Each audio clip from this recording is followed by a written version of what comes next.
Jimmy Kimmel's audience is asking him to apologize for Knocked Loose because it scared them. That's amazing. Wait, really? Hold on, I gotta see that for myself. I knew Knocked Loose was going on Kimmel, which I thought was a weird fit in the first place. But if the audience is demanding an apology, that's spectacular. Jimmy Kimmel fans ask for formal apology after inviting heavy metal band Knocked Loose to perform. Oh, Poppy was there too. Jimmy Kimmel invited Knocked Loose and Poppy onto stage for his live show. They're known for their scream-like vocals and grungy guitar riffs. Best known song, Counting Worms, gained nearly 40 million streams on Spotify despite only containing one actual verse of lyrics.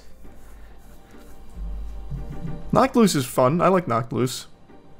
Good lord, this website's not even loading because of all the ads it's trying to fucking shove down my throat. His normal viewers and often top commenters on Facebook were quick to diss the choice. One wrote, "You know, I was trying to enjoy the program. Well, that's your first problem. You were trying to enjoy a program. Why would you turn on Jimmy Kimmel for that? You were already doomed from the start. I was sitting on the couch with my son, who was an adolescent." I don't know why he's screaming that. "Waiting to see the musical guest because we like nice music the show usually books. By the third or fourth junt from the guitars, my son was in tears." What kind of fucking word is that? Junt? Like gent?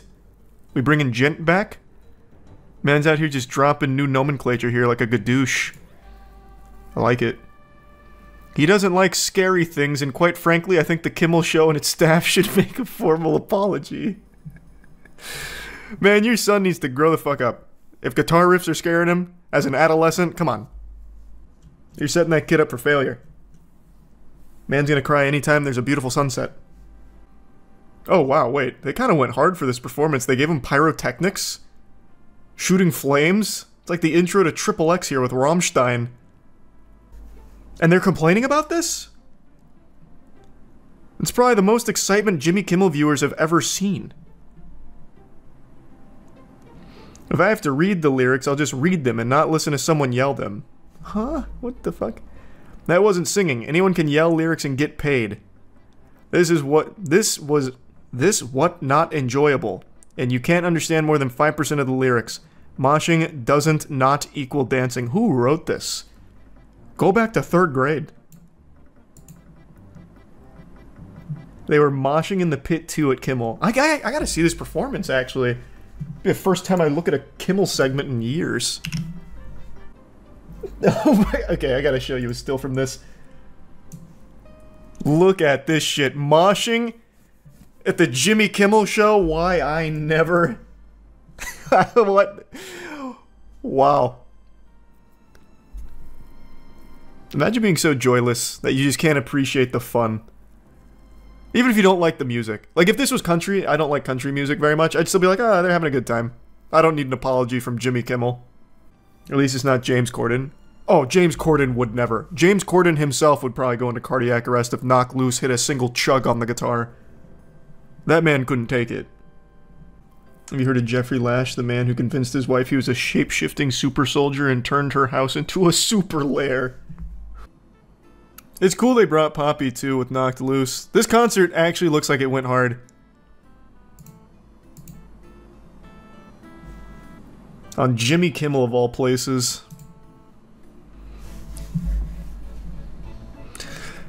How do I sing along with this? Lol, sounds just like a screaming frenzy to me. Actually starting to hurt my ears. People who listen to this have no room to complain about crying babies or screaming 2-year-olds taking a tantrum. Haha, unreal. They call this music, Jimmy? I'm gonna go to the Facebook page myself. These sound so good. Actually, most of the comments are pretty positive. Well, not really. Never mind. The first 3 were positive. The rest are people mad. Pretty cool. I will say, I think it'd be amazing if Jimmy Kimmel actually did come out, like, tears in his eyes, issuing an apology for scaring his viewers by putting Knocked Loose and Poppy on. That would be truly fantastic. You see that? Did you hear about the California man who tried to smuggle 71 pounds of meth using a cow onesie? Yeah, I read them earlier today, actually. It was pretty cool. He's arrested at the Los Angeles International Airport after he allegedly tried to check 2 suitcases filled with clothing soaked in methamphetamine, including a cow pajama onesie. Prosecutors have indicted Raj Matharu with 1 count of possession with intent to distribute methamphetamine. I can't believe they caught him.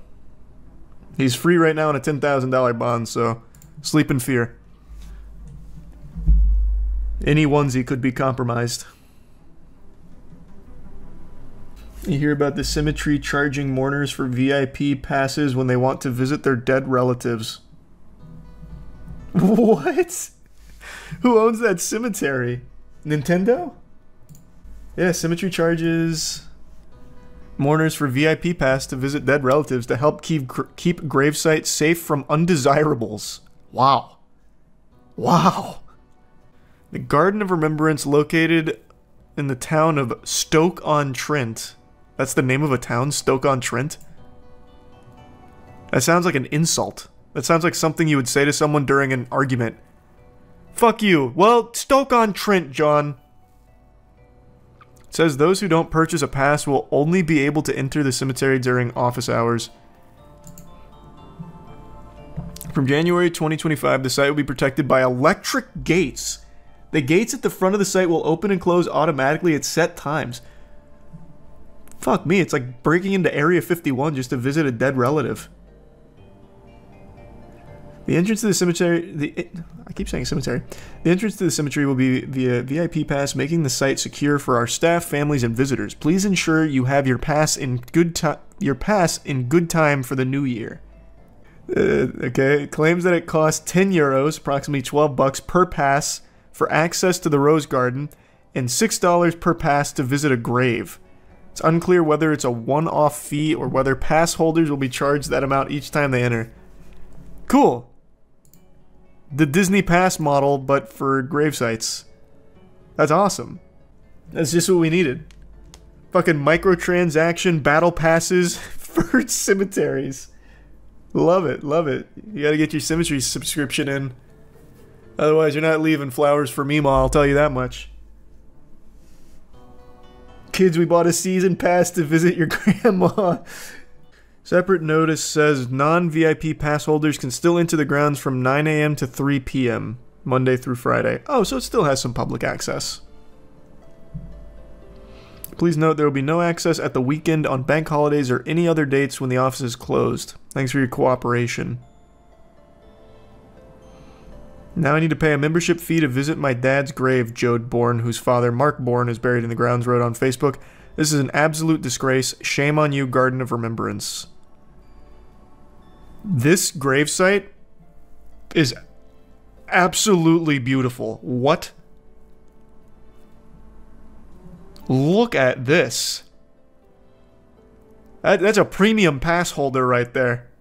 Sounds like EA's behind it. Wait for the holiday season pass. It's gonna be big. That's true. Surge pricing model. Is that even legal? I guess they own the land. The owner, Jason Taft, hit back, telling a local newspaper that he spent approximately $10,000 on security and tech upgrades to keep it safe.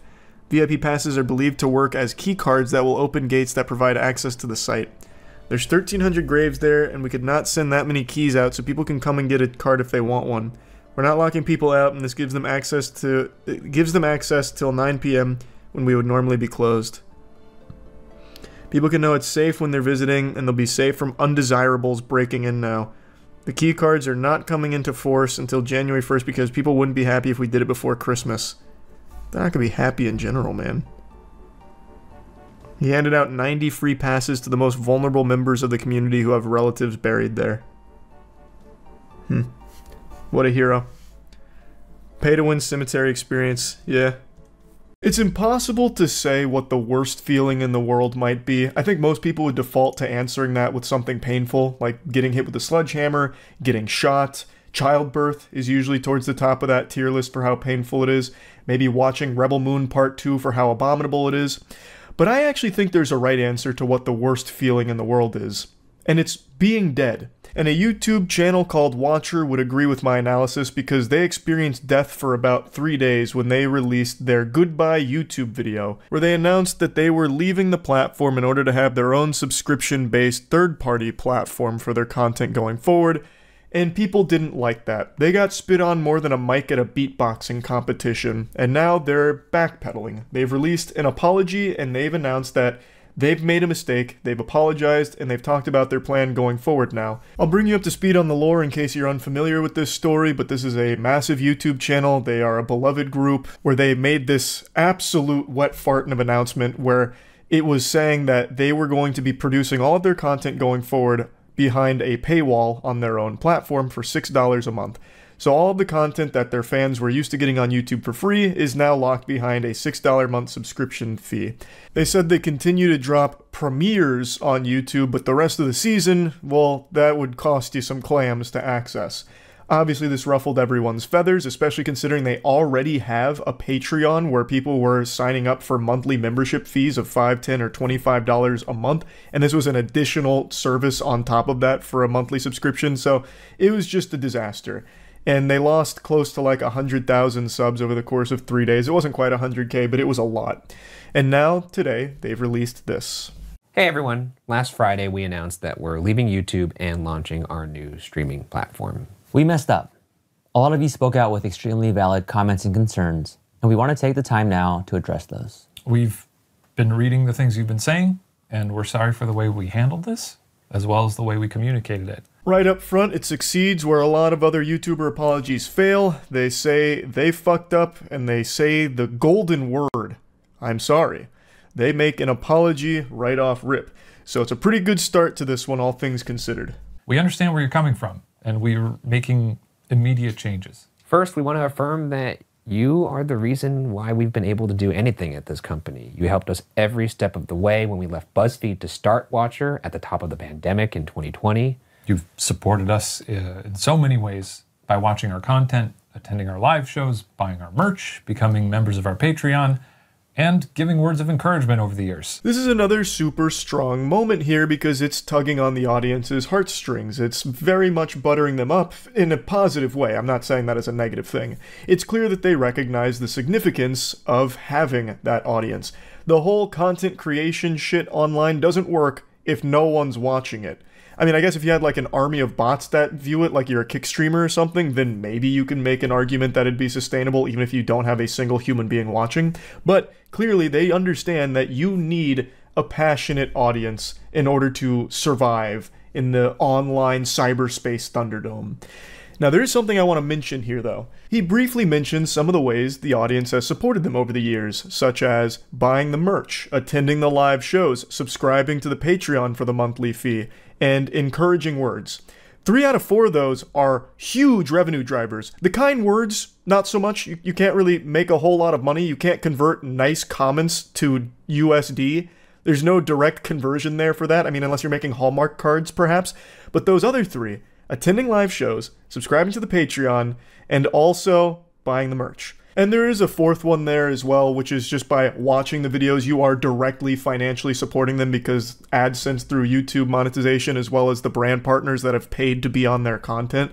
So they're already heavily monetized content, and I didn't even think about the live shows the first time I watched their video. That's a huge part of some teams' bottom lines because they bring in so much money. It's like one of the main revenue drivers for bands in particular with concerts and buying tickets to it. So they have a lot of revenue sources already for their brand. So then immediately after hearing that in this video, I was like, so then why did you want to do Watcher TV for $6 a month? You have all of these other streams that the audience has been supporting for so long. Why would you want to have another one to milk those titties dry? Like, it seems like it just doesn't seem right. It seems greedy. Now, they do shine some light on the motive behind doing this, the reason behind the Watcher TV idea in the first place. So we'll get to that pretty soon. And we are incredibly grateful for your support. We're sorry for how we originally delivered our goodbye message to YouTube. It was insensitive. We didn't properly express how much we appreciate all of you. And we did a really bad job of explaining the reasoning behind this transition. We also want to deeply apologize for our ignorance around the impact of the cost. We regret stating and implying that it's a price that anybody can afford, and we fully acknowledge that it is not. We didn't take the proper consideration for how this cost would affect you, and hope you know that we are taking this as a serious learning experience. It seems like they really did listen to pretty much all the feedback. They're hitting all of the main points, both in their delivery as well as the actual idea behind this venture. So it's nice that they're up here taking the accountability and saying, yeah, these are things that we really just didn't even think about. I'm sorry, we fucked it up. Like that is something that you don't see very often, so it's nice to see them just take it on the chin here. With that in mind, we're making some changes to ensure that there's a way for our community to continue watching our content for free. If you want to watch our shows early and ad-free, you can catch them on the Watcher platform a month earlier. After that, you'll be able to watch our shows on YouTube for free. For those that have already subscribed to the platform, we are so grateful for your support. But if this change has you rethinking your membership, we will issue a full refund. And all past episodes and series will remain available on YouTube. That's a pretty solid change overall. That is something you see for a lot of Patreons for YouTubers or third-party offerings if it's not Patreon. So it does make sense that they do this here. I am surprised that that's not something they were already offering on Patreon with early access. That's one of the more standard ones. But I think there's absolutely nothing wrong with that. If there's people that are just hungry, starved for more Watcher content, they can subscribe for $6 a month on that platform and they get that content fed to them a month early. And those that don't want to or can't afford to can just wait for it to premiere on YouTube for free, as it has always done in the past for the content that they've come to know and love. That gets 2 thumbs way up from me for the back of the DVD box on that change. I think that's completely fine. Everyone wins there. If you really want the content early, you subscribe to the early access membership for Watcher TV. And if you just want to get the content that you already know you like, you just wait for it to come up on YouTube, and it's no different for you. So I think that is a totally fair compromise. As for the question of why we decided to launch our own platform, when we started Watcher in 2020, we wanted to create shows that we were proud of, that we had ownership over, and that would provide you the caliber of content that we felt you deserved. However, we were finding it harder and harder to stay relevant to advertisers and the constantly changing YouTube landscape. This is where my eyebrow raised a bit, so I decided to look into their content just briefly. I didn't do like a full deep dive here, but of their last 20 videos, 12 of them have brands on them. I'm excluding their Goodbye YouTube video, but also there's one more in that batch of 20 that I think doesn't really count, and it's a teaser trailer for the Mystery Files that they did, so it was just a very short trailer. But 12 out of 19 full videos have sponsors in them. As I mentioned in the last video, I own an agency that manages a lot of major YouTube channels of this size and bigger. So I know what a lot of those deals look like, and I know that those deals are super lucrative. And at their size, those are significant numbers that we're looking at. Over half of their videos of the last 20 are brand partnered. It doesn't seem like they were really struggling to get brands on their content, so I don't exactly know what he means by staying relevant to brands, especially because in this industry, brands focus mainly on your cold, hard Carfax, your metrics, your numbers, and they pull in great viewership numbers as well as a very engaged community. So brands must have hearts in their eyes anytime they get the chance to work with Watcher, just because their numbers are so good. But on top of that, they actually produce some of the most brand-friendly content imaginable. This is the type of shit brands salivate over. It's long-form, highly produced content, and the creators actually do skits for the ads. At least in all the ones I've seen. They do like a fully produced brand piece in this content. So the audience actually enjoys watching these ads. That is a match made in heaven for sponsors. So I was very confused on what he meant by staying relevant to brands. And then the second thing about, staying relevant in like the ever-changing YouTube ecosystem, that's a totally understandable one. I get that. The YouTube ecosystem is 100% like this boogeyman that no one fully understands. But it doesn't really make sense to me. We found it harder and harder to compete in the ever-changing YouTube landscape, so we abandoned it. We waved the white flag and said we're defeated, so we created our own platform with blackjack and hookers. That's a Futurama reference. I'm not saying that's what Watcher TV is. But the point is, why would you go from this is a lot going on YouTube and it's changing to, all right, guess we got to leave it now and then charge people for access? That just doesn't really compute to me, because you kill your brand, obviously, which I think they've recognized now from all the feedback. It's very hard to get people to subscribe to $6 a month content on a third-party platform they don't know, as opposed to just showing them some free YouTube videos. You built your brand very successfully on YouTube, and you are still only growing from everything I can tell. So why would you abandon it at the height of your growth, right? Like that, I don't know, that reason doesn't really make a ton of sense to me, but I understand being like afraid about, you know, long-term sustainability with how frequently YouTube is changing. I do get that, but I feel like the natural progression there would be like, okay, so how can we stay competitive on YouTube, as opposed to, okay, how the fuck can we get out of here? We faced some incredibly challenging decisions. We didn't want to compromise our content to ensure they met advertising requirements, and we definitely did not want to lay people off that have brought Watcher to life behind the scenes, and we didn't want to bring Watcher to a close, which would have happened if we stayed solely on YouTube. That's why we decided to launch the platform, so that we as a company could continue, we could pay our staff fairly, and not only continue to make great content for you, but expand with new shows, new voices, all ad-free. And now with the addition of accessible options, this is a decision that we all believe is the best for Watcher. All those reasons he lists are perfectly reasonable. You don't want to lay off your staff, great. You want to pay them fair, great. Like all of these, they check mark the boxes of good shit. I support that. But I don't understand why your only option was to leave YouTube and charge $6 a month to your audience that's already paying for more merch, live shows, and Patreon. At least a large number of them are. They have over 13.4 thousand Patreon members right now. From all of this controversy, their Patreon has actually flourished more than it ever has, from what I can see. So why would you want to take even more money out of their piggy banks here? The strategy would be to keep growing on YouTube so you can continue to monetize, you can charge higher rates to the brands that you work with, that I imagine you will continue to work with. And also, more views means more AdSense money. And like I said, this channel is so advertiser friendly. It's exactly what brands and YouTube themselves want, long form, high quality content. Their RPM is probably super fucking high. So the more they would grow on YouTube, the more money they would stand to make. They would easily be able to expand, I would think, without charging $6 a month for their initial idea of paywalling the content that they were used to giving for free. I do like their new model of pay $6 a month for early access, but I still do find it unnecessary. I feel like the only reason that's there is because they can't fully walk back that now. They can't just get rid of that because people have already paid for it, so they need to offer something to those people that have already signed up. But I don't think it's a necessary thing for the survival of their brand. I really don't. Like I said, I know what these brands pay to be on the content. So just their sponsorships, I know they're bringing in six figures from these sponsorships. Easy. Easy. And their Patreon, you can start crunching the numbers. 13.4 thousand Patreons at $5 minimum, up to $25. Like, come on. That's a lot per month. Plus their merch. Their merch is pretty pricey, and people are clearly buying their merch. It seems to sell out quite a bit. That's a lot too. Live show tickets, when those come around, that's a pretty big influx. Their AdSense popping off.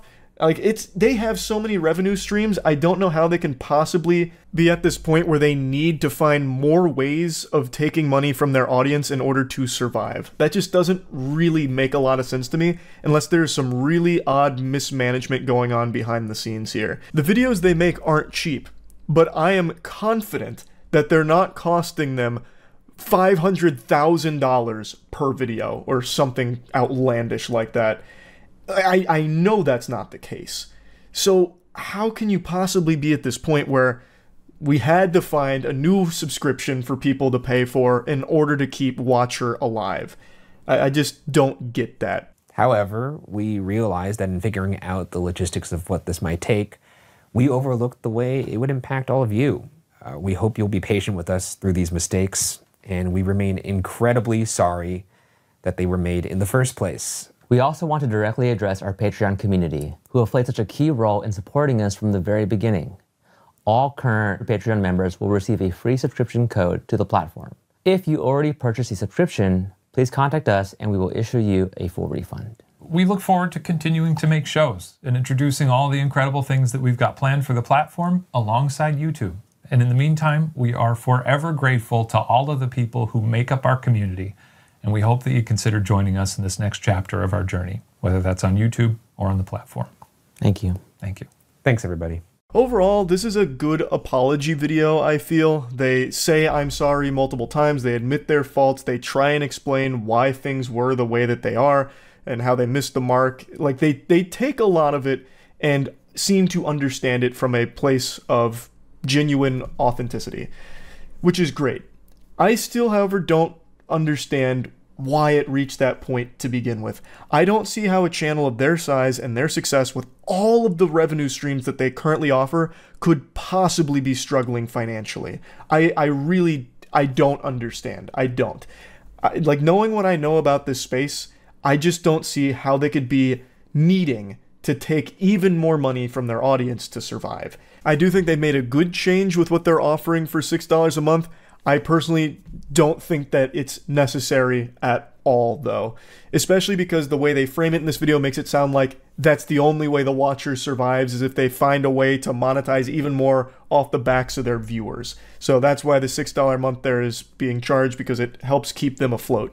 I don't know how they could possibly, with all of these revenue streams, be struggling to the degree that they make it seem like they are. But whatever, that's neither here nor there, I suppose. This announcement was very positively received by their audience, and that's the most important thing for the health of their channel and their brand, is that their audience feels satisfied with this update. And from what I can tell, they do. A lot of them do still state that there's been a breach of their trust here with what they tried, but it seems like they're forgiving and willing to see how things play out for this group in the future. So I guess we'll see what the watcher does down the line. That's really about it. So yeah. There's a video floating around right now that has to be the worst celebration I have ever seen. Now, something I've said for a while that no one really thinks about is that celebrations can sometimes be dangerous. I remember there was a very famous case where a football player had scored, I think it was the game-winning touchdown, and his team and all of their hype and like excitement dogpiled him like it was a scene out of The Waterboy, and ended up like breaking his pelvis. And I think that ended his career. But I also will never forget, when I was a kid, I actually watched Bill Gramatica, who was the kicker for the Cardinals at the time, tear his ACL through a very simple celebration after a first quarter field goal. So what happened with Bill Gramatica is he kicked this field goal, he's like, yeah, fuck yeah! And then to celebrate, he did one of these.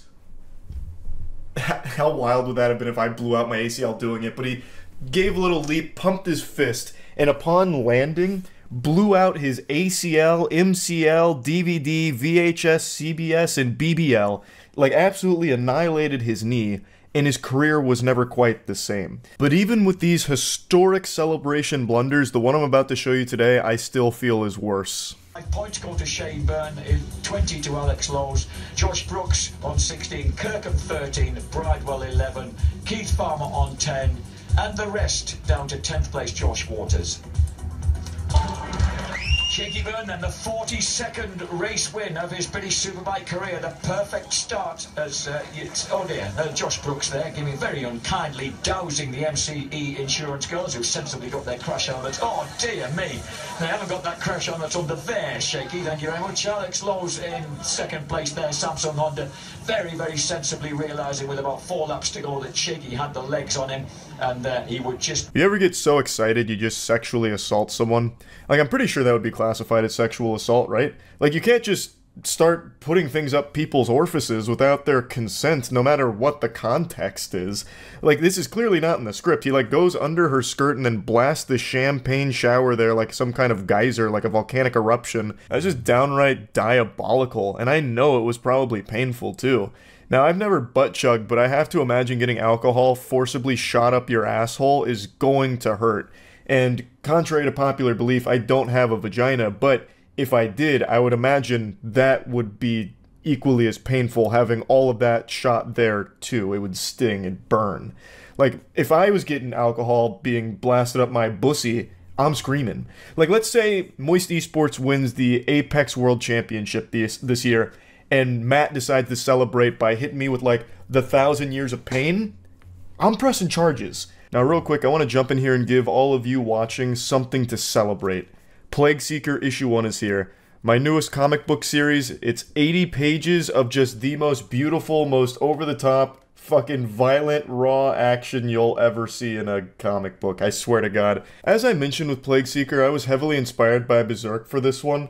And every single page of this is just a masterpiece. The artist, Vampire Tranel, absolutely knocked it out of the park. Like, no matter where you go in here, it's like a beautiful piece that you'd want to hang on your wall. So, issue 1 is here. You can find it at badegg.co. It's written by myself and Jackson, and the entire team put together something super special here. The artist is Vampire Tranel, extremely talented. The lettering is done by Dave Sharp. So yeah, definitely go pick up a copy at Plague Seeker. There'll be a link to it in the description, badegg.co. Also, it's more than just action, by the way. It's just, I think the action in issue 1 goes so fucking hog wild, like Insano style, that I can't help but mention it. Now, admittedly, I'm not super familiar with Superbike and the traditions when it comes to celebrations, but I still feel terrible for these podium girls here, because for some reason, all 3 of the dudes on stage there are showering just them in the champagne, and it doesn't seem like they like it, and even the announcer was like, oh my, that is very unkind. To the first guy who's just behind him super soaking them with the champagne, he's just sitting there using them like target practice for it. For some reason. Like, is that normal? Is that what they're there for? Just to be like a sponge for champagne? That sucks. But even if that is the role that they agreed to, they clearly did not agree to having someone go underneath and like violate them with champagne.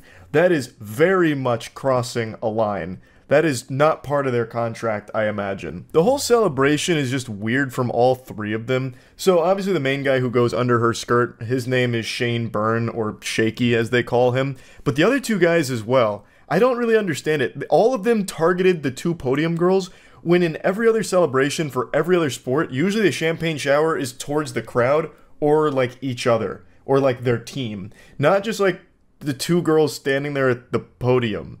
It just feels weird, but for some reason, all 3 of the dudes just come up and start, like, blasting them with champagne like they had a grudge against them. It was like a hazing ritual or something. They were, like fucking bullying them with the champagne. Maybe they were, you know, bad blood between them or something, but it just seemed, like, brutal. Like, it seemed like they had, like, a bone to pick with them. Now, after this started to make the rounds in 2021, Shaky did come forward to issue an apology in regards to the situation. I'm aware of a video that's currently circulating on social media of myself in 2013 where I inappropriately sprayed a promotional lady with champagne on the podium. I'd like to say I deeply regret what I did that day and I'm truly sorry. I'd like to apologise not just to the lady but to the other women on the podium that day, to all of my fans and to anybody else that's been offended by my actions. I can only apologise and I'm truly sorry. Super short, super simple, just saying that he deeply regrets what he did, he apologizes for it, says sorry to all those affected, and is trying to close the book on all of it. I still can't quite wrap my head around how this celebration even crossed his mind as appropriate or some kind of good idea. Like, I understand getting lost in, like, excitement, right? Like, I've celebrated some super important achievements in my life, like checkmating XQC in 6 moves and then going on to win the entire chess tournament, which is where the entire throbbing celebration from me came from. But at no point was I ever so excited that all common sense and reasoning just went out the window. I understand celebrations that lead to injury far more than I understand this celebration that led to an enema. Like, Bill Grammatica celebrating like, yeah, and then blowing out his ACL, I get, like, you're fucking pumped, you jump and you hurt yourself. Unlucky. Or another football player, I remember, got like a sack, and then he jumped up in the air and stomped both feet down, and he like broke his leg doing it. Those I get. Like, you're excited, you let out a bunch of steam all at once, and then you end up just breaking your body from it. But this, he was so excited that he just goes to like fucking Neanderthal brain. He's like, whoa! And then like shoots champagne up her butthole. That shit just doesn't make any sense at all. But yeah, I saw this today and I just had to talk about it a little bit. That it has to be the worst celebration I've ever seen.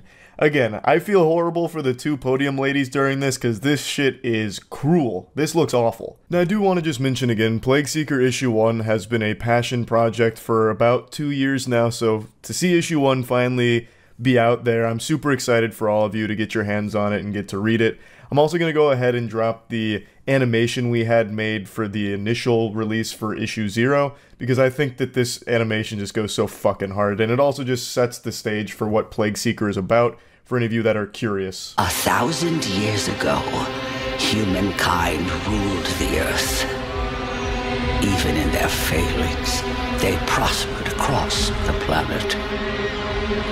But that would all change in the blink of an eye.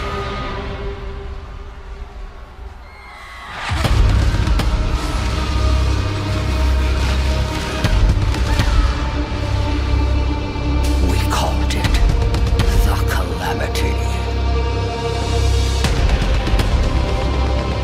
Those who persevered beyond the impact never truly survived. The mutations made them something more than human.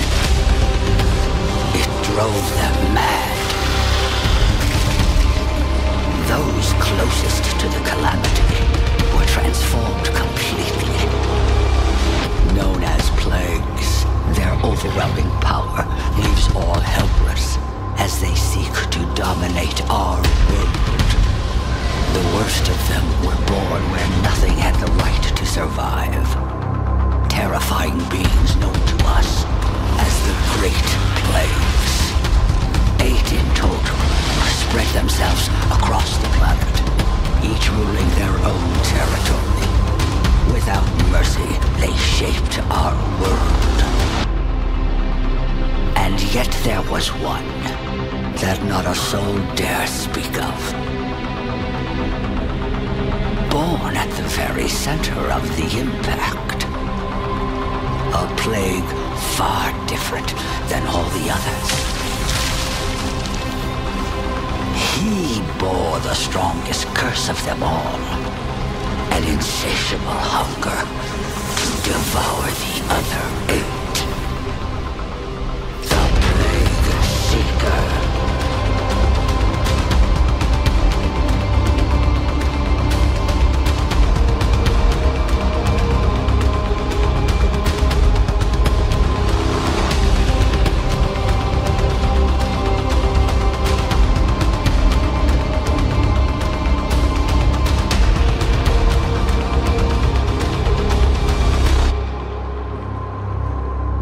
I thought it was appropriate to do a little drama follow-up and update to a few stories I've covered over the last few days now that they've begun to settle down a bit and the smoke has started to clear.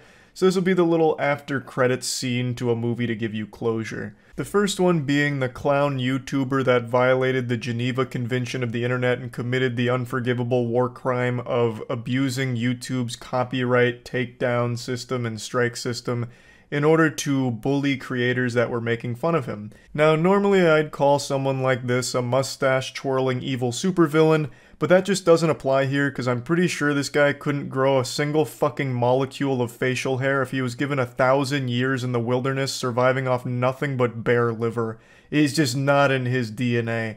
His name is Brent Rivera. He's a massive channel. Unfortunately, he was born with glass bones and paper skin, so when people started making fun of him, those words cut deeper than Excalibur ever could. So he turned to his team and looked for a solution, and what they suggested was the nuclear option of filing takedown requests and copyright claims on people that were being mean to him, that were kicking sand in his face on YouTube and ruining his reputation at the middle school lunch tables. Now, this isn't one of those like silly, trivial, oops-a-daisy moments that people just forgive and forget as if it never mattered. This is a very well understood, severe thing that can legitimately ruin someone's career based on nothing other than hurt feelings. It's also illegal what Brent Rivera did, which is knowingly filing bogus takedown requests and copyright claims. That's not exactly allowed. So he used this option against some people that were making videos that weren't positive about him, and one of the most vocal victims was a channel named Dumpy. Dumpy fought back very hard against what had happened because his channel was at risk of being taken away from him because he had hurt this asshole's feelings. Now, the situation was YouTube actually sided with Dumpy and they weren't going to take down the videos, but they did end up taking down one piece of content, which is still alarming. And the future of his channel was, of course, in a pretty scary spot, not knowing what Brent Rivera would do next, like would he double down on it and try and go even harder? So he was rightfully upset and concerned. And now it's been 2 days since then, and Dumpy has posted a follow-up video where he went over the whole situation and actually showed a DM that Brent Rivera sent to him which claims that he will be releasing all of the copyright notices on his channel, and then even says that he applauds him for grinding and putting in the work to make a career on YouTube. It's something that a lot of people are scared to do, but you have proven otherwise. I wish you all the success on YouTube and your career, bro. Hope we can resolve this. He also says that he won't be taking down any of his future videos if he makes them, and I hope that extends to everyone who has made videos about you, Brent, not just Dumpy being the biggest one. That should be a no-brainer that people are allowed to criticize you and make videos talking about your content without fear of you coming in and trying to snatch their entire fucking channel away because your feelings got hurt. So hopefully it's not just Dumpy that you're doing this for. But I do want to mention that second paragraph where he talks about, like, Dumpy's grind and how he's, like, proud of it, happy to see it, and, you know, wishing him nothing but the best in it. To me, that just reads very insincere and phony. That seems like very corporate PR speak, because his whole grind and everything you had a huge issue with because it was at your expense. So why are you going to pretend like you actually really appreciate it and admire it? Like, just be honest. Like, it just doesn't seem honest at all. There's no reason to put up a facade. You can just be like, bro, your videos fucking hurt my feelings. I overreacted. Yeah, is what it is. I'm releasing it now. I see this as a big fuck up, a big blunder. And that'd be a lot more respectable than trying to put on this, like, bro, you're a fucking grinder. You're out there nuts to butts and you're doing it big. That shit is so fucking lit. And I know you're going to keep doing big things. I am so proud of you, actually. I'm so fucking proud of you. Patting him on the ass. Like, that's just, it's not genuine.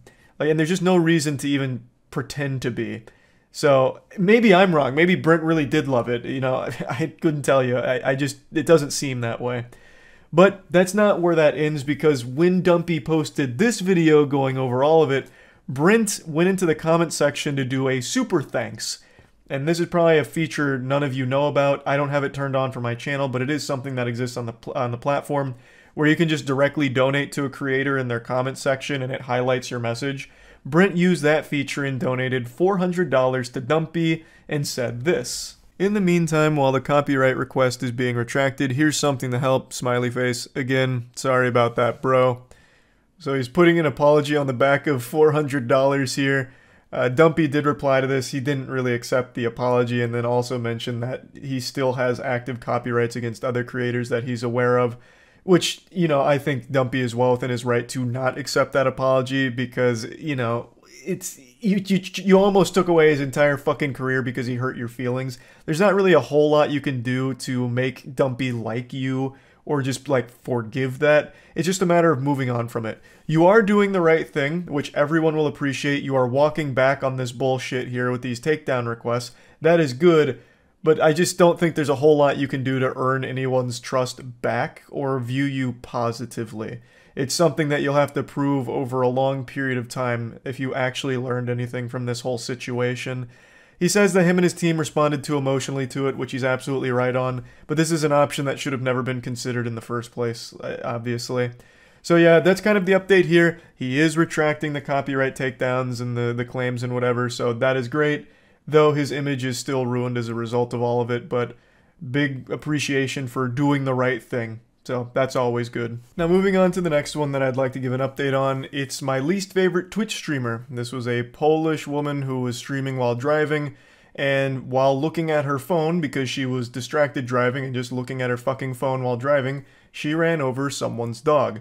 It is an absolutely awful video to sit through. It is fucking painful to listen to. It was very, very sad. This absolute imbecile even mentioned that there were a lot of dogs around near the road, and then got a notification on her phone from Twitch chat, so she went down to just fucking stare at Twitch chat for a very long time, and then just blasts one of the dogs. I was under the impression, as most people were, that the animal didn't make it, especially judging by the sounds that it was making and just the speed that this girl was driving. Like, this was like some Fast and Furious shit. She was like fucking drifting around. I'm exaggerating, but she was going very fast. But apparently, the dog is okay. Pyrocynical made a video on this and actually did a very thorough deep dive, finding some very interesting sources to follow up on what happened, because this took off on Polish social media. Like, it went big in the Polish community. And according to some pretty seemingly reliable sources, the dog is okay. The dog is fine and it will recover fine. which is miraculous. This dog is made out of pure fucking adamantium. Took a hit from a speeding vehicle and then is walking it off, just rubbing some dirt in it, and is going to be okay, apparently, which is a fantastic thing to hear. That is great news from this awful situation, but it in no way excuses this streamer. I still think she needs to face legal ramifications for what she's done. I have absolutely no sympathy for any distracted driving whatsoever, whether it be drunk driving, texting and driving, fucking reading Twitch chat thoroughly while driving like she's trying to fucking spell check some assignment, just literally staring at chat more than she's looking at the road. I have no forgiveness for that kind of shit. She should absolutely lose her license at the very least, but I am happy to hear, happy to learn that the dog is okay from this incident, assuming all of the information Pyrocynical has put out there is accurate, and it does seem accurate from everything I've seen.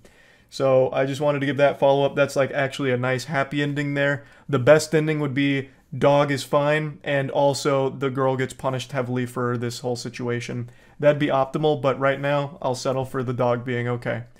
So yeah, I just wanted to give these two little quick follow-ups to these stories that I recently talked about, since more came about from them.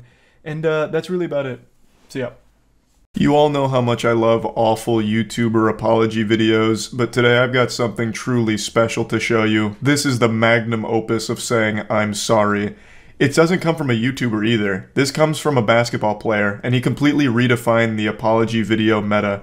He made an entire apology documentary. I'm talking about Draymond Green. Now, I don't know how many of you are some red-blooded American, brewski-boofing, patriotic sports fans, but I'm going to break down the situation for those of you that aren't and don't know what I'm referring to. Draymond Green is a professional basketball player, plays for the Warriors, and recently he was filmed in practice punching his teammate after an argument.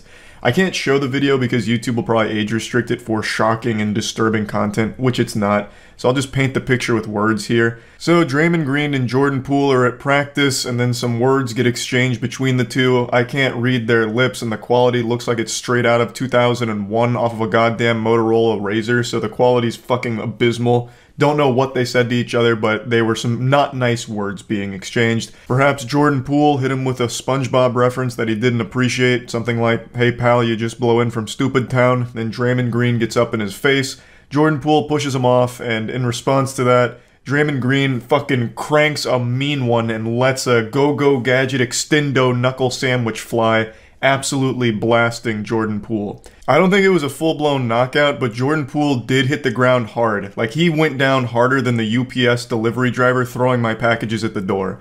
But this is where this fight started and stopped. The team separated the two of them, and the video was leaked to TMZ, and this became a huge deal in the entire sports world. Afterwards, Draymond Green did issue an apology publicly, saying he was sorry for the whole situation and how embarrassed he was by it. But clearly he wasn't embarrassed enough, because he decided to shamelessly make a documentary about this whole situation as well. The man made a full-blown, goddamn Michael Moore-style documentary on his punch of his teammate. It's so weird and goofy. I'm going to show that to you now, at least bits and pieces of it, but I also want to let you all know, if you're not familiar with Draymond Green, the guy has a reputation for being a bit of a douchebag. If you just type in Draymond Green hitting players in the nuts, you can watch full compilations of how many times he's kicked other basketball players in their ball sack. He's made a habit out of it. There's one player in particular, Steven Adams. I believe he's kicked him in his fucking jewels 3 times. 2 times in one game, if I remember correctly. So he's got a reputation for being a bit of a dirty player and a bit of an asshole. So this was just a nice cherry on top of that already pretty bad reputation. On October 5th, Draymond Green and teammate Jordan Poole got into a verbal altercation during practice. The incident ended with Draymond punching Poole in the face. Yeah, they pulled out all the stops for this one, all the bells and whistles. They got a professional voiceover here, making it sound very official, professional. And you would think most people in general would want to move on from a controversy like this. Just, you know, apologize, put your head down and ignore it, so that way it will hopefully go away faster. But for some reason, Draymond and the whole team that put this piece together really like to roll around in the drama of this, making it a spectacle. I don't know what they thought was a good idea about this, making a documentary to explain the punch. It's totally unnecessary. I think everyone understands what happened here. Draymond got upset and punched his teammate. It's very simple. It's like the simplest story ever told. Yet they're making it seem like a very complex issue with very many moving parts to it that we don't fully grasp, thus need a documentary to explain it to our little idiot brains here. It makes no sense to me. They're just here trying to squeeze as much milk from this controversy as possible, just grabbing it by the tit to get as much juice from the squeeze as they can. I think you're initially upset, pissed off, which is why you have the reaction you have. You don't say. The reason you punch people is because you're upset and pissed off? Fucking truly groundbreaking revelations here. My third eye is open. My mind is being expanded. Just please slow down here, Socrates. We're tackling some very profound and deep things now. You're telling me there's a correlation between being upset and punching someone? No, what? Part of the process of why did this happen? And walking yourself through why. The different things that can get you to why what took place actually took place. It's not that deep. I wasn't even there and I could tell you why this happened. Because he hurt your feelings and you lashed out, you had a little temper tantrum and punched him. It's not a confusing situation that needs like a deep explanation. The only question I'd be asking is, why didn't you aim for his nutsack like you normally do? Now that you process what just happened, now you've processed the why. Now how do you feel and what do you feel about it? What in the fuck are you even saying? Jesus Christ, you punched your teammate. That's it. I don't think after the punch you immediately went into a sensory deprivation tank to meditate on it and really dig deep into the weeds and figure out, well, why did this happen and how am I feeling about it? Like, did you go immediately and see a psychiatrist or something? Like, what are you going on about here? Jesus.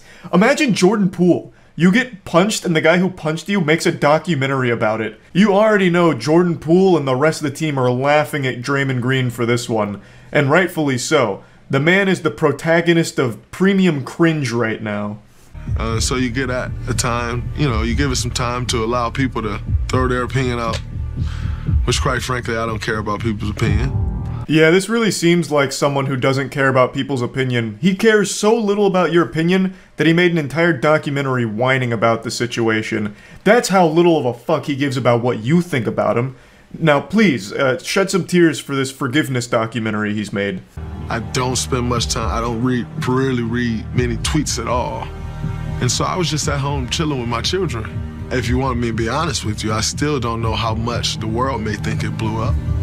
Sparked by the leak of the video, the incident did blow up. The classic, oh, I wasn't even paying attention. I didn't think it was a big deal. I was at home with my family being a loving father, and in fact, I'm one of the best fathers on the planet. I'm not a bad guy. In fact, I was just so preoccupied being the best dad of all time that I didn't even stop to notice that people were upset at me for a video that was taken or something. I don't even know if it was a big deal at all. I apologize to his family. For me, that is the task at hand, to rebuild trust in our locker room. I felt as a man, I felt as a leader, that I will do everything that I can to make this right. That's a clip from his public apology when this first started blowing up, and I actually thought it was fine. He said, I'm sorry to Jordan, his family, his team, and then explained how he's going to try and make things right and make things better and get trust back in the locker room. And then a week later, he makes this absolutely insane documentary about the punch. So clearly something went awry there. The first response he had, I think, was okay. He's just like, you know what, I fucked up. It is what it is, and I'm sorry. And now he goes full Hollywood here, sniffing his own farts, and makes a documentary surrounding this punch. It's on me to make sure we're headed that way. Time clarity, you know what it is, I know what it is. Continue to move forward, put it behind us. It helps. Allows you to start the process. And get back to business. That's where I go from here. That's where we go from here. Gotta love how this video is supposed to be like an explanation for why it happened and a little documentary surrounding it, but it doesn't even do that. It doesn't do the bare minimum. He just says well, why did it happen? And it's the process of understanding why it happened, but never even says why it happened. He never even explains why he did it. I mean, everyone knows why he punched him, like we all get it, but this whole documentary was built around the idea of, well, here's his chance to defend himself and give his side of, what happened here and how regretful he is. But it doesn't even do that. But you want to know the best part of this documentary? It says nothing. It doesn't even make a point. It's just like, hey, here's Draymond Green, he punched this guy, and here's him moderately reflecting on it. And then he goes back to practice, and he says it's time to get back to work, and he hopes he could lead the team better now. That's it. That's the whole documentary. Like, it has no purpose whatsoever. It's mind-blowing that this got made, but regardless, that's pretty much where the documentary ends. It's very silly. And I just wanted to talk about it because I think it's a wild set of circumstances here. Making a documentary about your outburst punching your teammate is such a bold move. And yeah, that's about it. So yeah. What's up, everybody? It's Critical. I know everyone hates YouTube drama, but I'm not one of them. In fact, this has become one of my biggest guilty pleasures, just watching YouTube drama unfold from afar. This is my soap opera. This is my As the World Turns. Fucking As the YouTube Burns. That's what this is. And it's great. It's just this big hubbub over very mundane things on the website, and it's become so popular recently, and I can't help but kind of tune in because it's very fascinating. And one thing I always look forward to in these situations is the inevitable apology video from one of the two sides, because they're usually just absolutely atrocious and very fun to watch. Now, I'm sure anyone watching this is familiar with the CSGO Lotto drama. To sum it up, two big YouTubers, Syndicate and T. Martin, own this gambling website for Counter-Strike skins, and they never disclosed that they owned it and manipulated their viewers into using it and all this shit. And today, T. Martin made an apology video for it, and it is turbo shitty. So I wanted to just kind of talk about it. So the video starts with T. Martin talking to his special guest Air Bud, and they're running a promotional for Air Bud's new movie, Air Bud Gambles on CSGO Skins, and he's saying how difficult it's going to be for him to make this video. So right away, T. Sharton has made me very uncomfortable and squirming in my chair like my rectum's been tickled by a fucking porcupine, because it's the most cringeworthy attempt at using one of the most popular techniques for public service announcements and emotional campaigns, where you get a cute animal there to get the viewer's guard down, make them feel like you're being real with them, make them feel like they're being genuine, and just kind of elicit sympathy from the viewer. And T. Martin's trying to utilize this technique, but he does it atrociously. It's just an absolutely abysmal attempt, and it comes across as so fake and so forced and just sets a horrible tone for the rest of the apology video. Now, I'm not going to play too much of the video because there's nothing to really be gained by listening to this human Ken doll repeat himself. The gist of the apology is he is sorry that you were too fucking stupid to understand that he was the owner of CSGO Lotto, and he is sorry for not spelling it out for your dumb ass every single day in every single video, reminding you that he owned it. It's your fault. This controversy is nothing that he's done wrong. It is just your fault as a viewer for not knowing that he owns CSGO Lotto, and he makes it very clear that he has done nothing illegal whatsoever. That's basically all this apology video is shifting the blame for this whole controversy on his audience. It's the audience's fault for not understanding or knowing that he was the owner of the website. That's basically this whole thing. So this no-nippled Neanderthal doesn't address any of the actual complaints or issues people had about this situation. He doesn't talk about why he blatantly lied about owning CSGO Lotto. He doesn't talk about why he changed the descriptions of all of his videos to add a disclaimer in the description, and he also doesn't talk about why he pretended to find CSGO Lotto instead of saying he made it or owned it. I'm not going to get too deep into talking about the actual drama because there's nothing I can offer that hasn't already been talked about or discussed. But basically, he just pretended like he found CSGO Lotto when he brought it up as if it was some type of random chance. Oh, you know, I was on Google looking for new $2 million villas to buy that I could use as public shitting arenas where I can invite homeless people in to just shit in all the rooms in the house if they'd like, you know, because I'm a good guy, you know. But while I was looking for this, I happened to come across a diamond in the rough. It's called CSGO Lotto. I'll put the link in the description in case you guys want to check it out. It's kind of cool. It looks really nice. I hear the owner has a massive dick. It's a cool site, you know. I think it's good. I'm not associated in any way. That's basically what he did. He pretended he didn't know what it was, and he doesn't talk about any of these issues in his apology video. This man doesn't take responsibility for shit. What he needed to do was grit his tiny tic-tac ass teeth and just say, look, I fucked up, I did this, I did that, I shouldn't have done any of those things, and he would have got a lot more respect out of people, and they wouldn't have seen him as this fucking asshole that I think the majority of people see him as now after this apology video. Because all of this comes across as so fake, and just reading the comments and just looking at how people are reacting, they all see right through it. He is just sorry he got caught, that is all. He doesn't give a fuck about the situation or his audience in general. He just wants people to keep watching him no matter what so he can continue to live in his expensive 2-story mansion with his nice truck in the background and that peculiar modern art painting in the background that looks like Solid Snake inside of a Mr. Meeseek's uterus. I'm not quite sure what the fuck's going on with that, but I'm sure it's about $50,000. Now, I'm sure he knows that it doesn't really matter how he handled this situation. He's going to be fine in 2 months no matter what. In fact, he'll probably be better off in 2 months than he is right now because everyone has heard his name so much recently they're going to check him out of curiosity. So he's not going to really lose many viewers and he'll actually probably gain more. He knows that he could have handled this situation any way he wanted. He could have shown his asshole on this apology video and still everything would be fine. His lifestyle wouldn't be affected, his profession, none of that would be affected, and he knows that, so he doesn't really give too much of a fuck.